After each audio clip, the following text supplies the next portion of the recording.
Oh, tarde, everyone. In today's video, we're going to be taking a look at the CAP-4, which is so Piper Cub, but it's not. It's actually this great Brazilian trainer aircraft, weighing at about 1,000 pounds. The early versions of this came out in the 1930s, and they stopped making them in about 1948, with about 800 produced. There's still a couple of these kicking around today, which I think is impressive. Now, taking a look at this thing, your brain immediately goes, 1930s trainer plane. It's got everything about it. We've got the air-cooled engine in the front. We've got the big squishy tail dragger gear like that. You'll notice coming over here, we have our handy-dandy little pitot cover. That's it, by the way, as far as pre-flight. Obviously, you'd want to go around, check the doping on the wings and everything along those lines, lifting up your ailerons, giving everything a quick little jam. And, of course, we want to check to make sure we have some fuel. And I'm looking here, and I'm noticing I've only got about half a tank of fuel here. So let me go ahead and open up our little screen real quickly here. I'll get ourselves some gasoline here, some go juice, as I like to call it.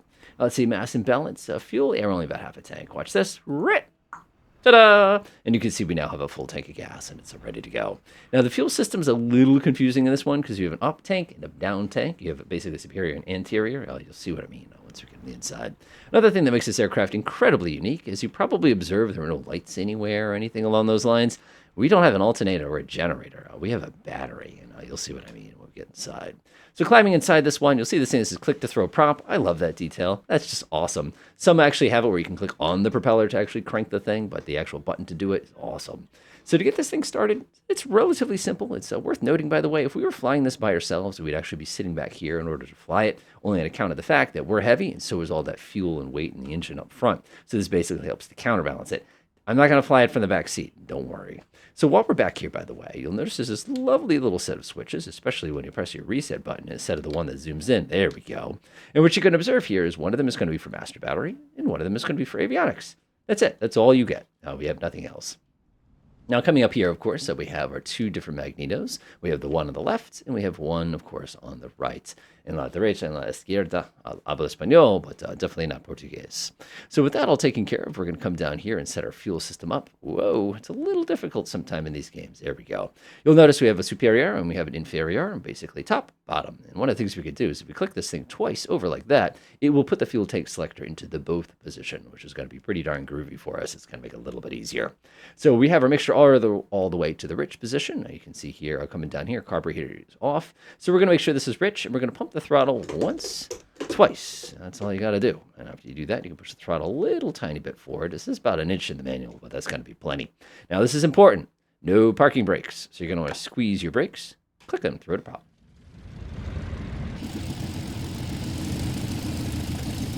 Isn't that awesome? That is just, oh man, it is solid. You can already hear how ancient this thing is. I love it. Absolutely love it in every way. So with your throttle squeezed hard here, you'll notice the fact that we have about 1,000 revolutions per minute, and apparently I've got no hours. I had more than that, but you do you.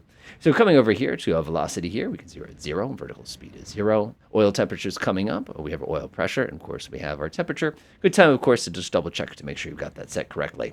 So we're going to get our avionics set. I'm going to come over here and hold my mouse over this and wheel my mouse wheel forward. I'm going to do the same here and flip on my transponder. That's it. We have nothing else. That's all you get. Sorry. So taxiing this thing on the ground, kind of fun. So what I'm going to do is I'm going to take the stick, I'm going to go ahead and pull it towards me. And all you're going to do is you're going to release the park and brake, and you're going to very, very, very, very gently give it power. Now, one of the things they did for us to make this a little bit easier to handle on the ground is they gave us a little bit of extra help with the tail wheel. And the real one, of course, we wouldn't have that extra help. We would just basically be riding the brakes, which isn't terribly pleasant. So what we're going to do is we're going to make our way nice and slow over to our lovely runway here. Easy on the brakes, easy on the brakes. Pull the stick back, easy on the brakes, easy on the brakes. I'm going to snap to the right. I'm going to completely disregard the fact that that water is actually higher than us right now. So I'm going to just ignore that. Now, if you have a problem where you kind of get settled and you can't get unsettled like this, like we'd never be able to turn around, I like to yell the word ground handling real fast, hit Shift-Z, and press Shift-Z again, and straighten myself out. If for some reason the engine cuts out on you, you can just hit it again. It's not going to be that big of a deal. All right, perfect. So let's go ahead and take a look at the tactical map real quick. Let's see, we go to the back page here. We're going to go to the main page. And you can see, again, everything's kind of broken down here. Right now, we're just sort of hanging out. This is one of the big deltas in Brazil, which I think is kind of neat. We're going to take a little spin around the outside here, just kind of pick up anything cool, probably landing right back from which we came. I'm just going to borrow this, kick it out real fast. That shouldn't break the screen this time. Sorry about that, everybody. Thank you for your patience on that one before. And that should be good to go. Takeoff on this aircraft is a little quirky. It kind of reminds me of a helicopter, both for how long it takes to get in the air and the way it likes to pull. So what I'm going to do is I'm going to go ahead and gently apply a little bit of right rudder. You can see it right there. I'm kicking that in right away. I'm going to give it just a little bit of tip towards the wind here. And again, that's not a ton, but it is just a little. So what you want to do is you want to give it about half throttle here. It's going to make some noise. I'm going to go ahead and reduce my volume there a little bit so I can hear too. Give it a little more. We're just going to release, and then you just want to kind of catch it. Back pressure, back pressure, back pressure, back pressure, and that's it. We're airborne. Which one of the things you'll observe here is there was no scream of a stall warning or anything like that, even though we basically kind of popped up in the air like that. The other thing you'll notice here is I kept the nose relatively high during that climb. A lot of times what people will do is when they're taking off like that, they'll basically go up on two wheels and then pull back. I find this one, just get it off the ground quickly, and it tends to be a nice and safe airplane for that particular purpose. So we're going to go ahead and climb up. Oh man, it is an absolutely beautiful day here. My goodness, what a great day to fly. Nice. So climb on this one is about, you could use full throttle, about 100 kilometers per hour. Seems to be kind of the sweet spot there. It's not too much. It's not too little as far as climb goes. The best I could find as far as external information based on what engine is mounted on this one is you're looking for about a 2,400 RPM upper limit, if you want to kind of think about it, or if you're a big fan of our friend, the Piper. Looking over there on the right with our temperature there, you can see it's pretty calm. It's about 80 degrees. You really don't want to be going too much above 100. Things start going really bad or really quick for you, so that's really going to be your limiting factor. More so RPM, it's just going to be overheating the oil. There we go. I'm going to swing this way and kind of level this off. Now, there is no quick and easy way to identify if you're level. So one of the things you'll notice is as we stick the nose down, the propeller is going to start increasing RPM a little bit. All you have to do is basically slide the throttle back a little bit, and that's all it takes to get it going. Now, at this particular altitude, you'll notice that my compass is just a little under the horizon. So if you're kind of looking for an opportunity to kind of like, okay, what's going to be the amount that I need to basically keep this thing stable, this is going to work just fine for you.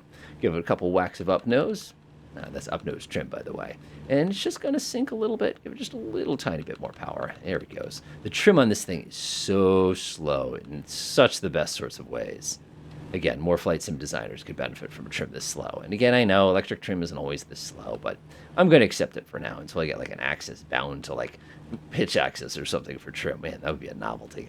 So as you can see, I've released all the controls here, and we're nice and trimmed down. This thing is cruising. One of the cool things you can do with it is obviously as you're cruising around, get some good views. Again, excellent visibility because there's not a lot going on in this airplane as far as that goes. I love the fact that you can go like that if you're flying in the back seat, basically control the throttle that way too.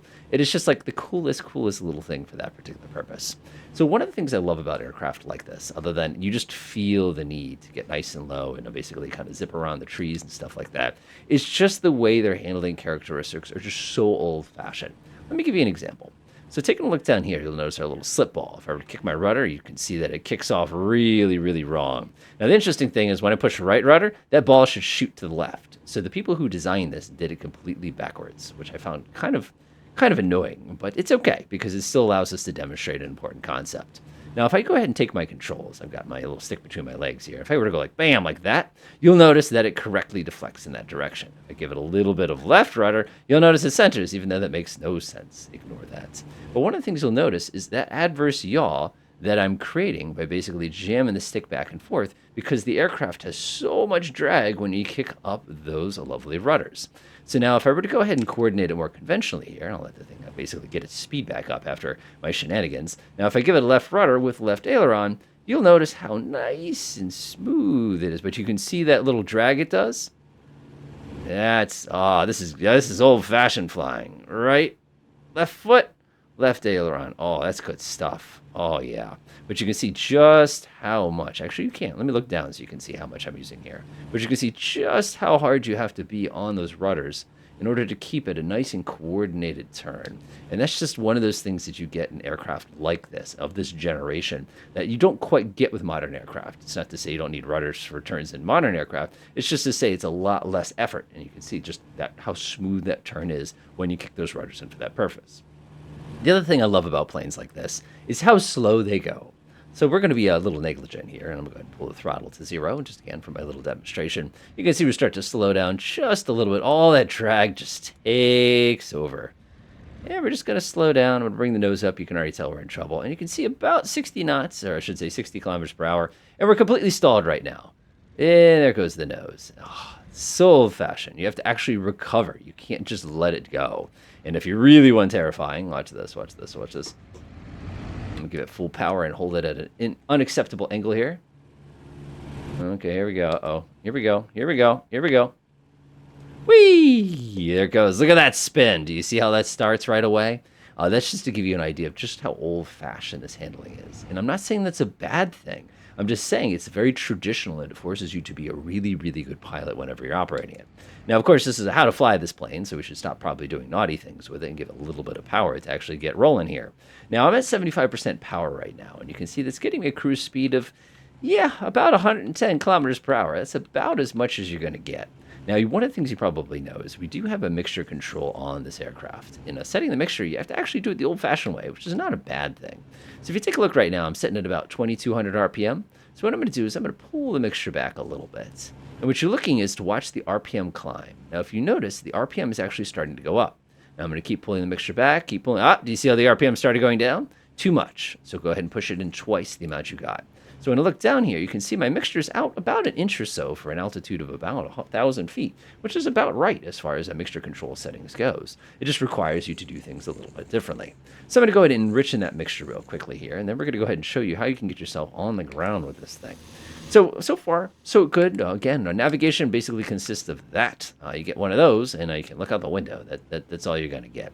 That's not to say you can get lost or anything like that. Again, this is not a terribly fast plane. Your range is going to be relatively limited depending on what you're trying to achieve. There we go. So what I'm going to do here is I'm just going to proceed direct. I'm going to let my nose come down just a wee bit here. And there is our lovely runway from before. Now, to land this thing, it's a bit of a handful. I was actually very pleasantly surprised the first time I tried to land it.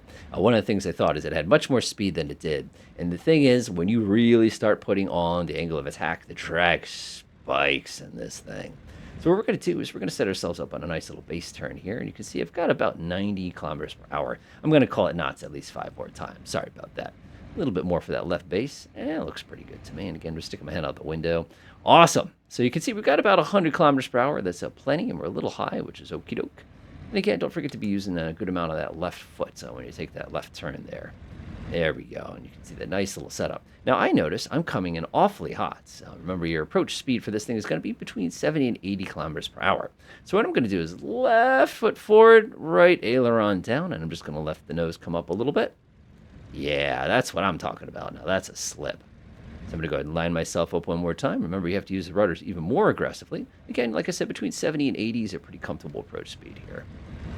There we go. So all we're going to do is we're just going to pull over the ground, and this thing is going to run out of energy so fast, you're just going to sink. And there we are. Go ahead and gently pull the stick towards you. Hold the brakes gently, gently. Use your peripheral vision to keep yourself nice and centered in the middle of the runway here. And that's looking awesome. You'll find this one very, very, very tricky to bounce. And you can see we cut that a little close, but it's perfectly fine because we're still technically on the runway, so I'm going to allow that. So let's go ahead and pull ourselves onto the grass here. Again, if you have some difficulty with ground handling, remember if you have the brakes that have different brakes on different wheels, you can always stomp on one of those and basically kind of kick it around. You can also push forward on the aileron, the elevator, which is a little dangerous because basically you're setting yourself up for a pop strike when you do that. All right, let's disappear into this lovely high grass, which will definitely start a fire. Shutdown, incredibly, remarkably simple on this one. All we're going to do is we're going to shut it off. Remember, no parking brake. Go ahead and disengage our radio. It's going to say radio off. Don't worry about it. We're going to take our mixture and pull it all the way out. As you do that, go push your throttle forward. Delightful. And that's going to go ahead and kill our power. With that disabled here, we're going to secure the fuel next. We're going to go click, click, just like that. And we're going to swing down to the back. Go ahead and pop off your 2 switches and enjoy.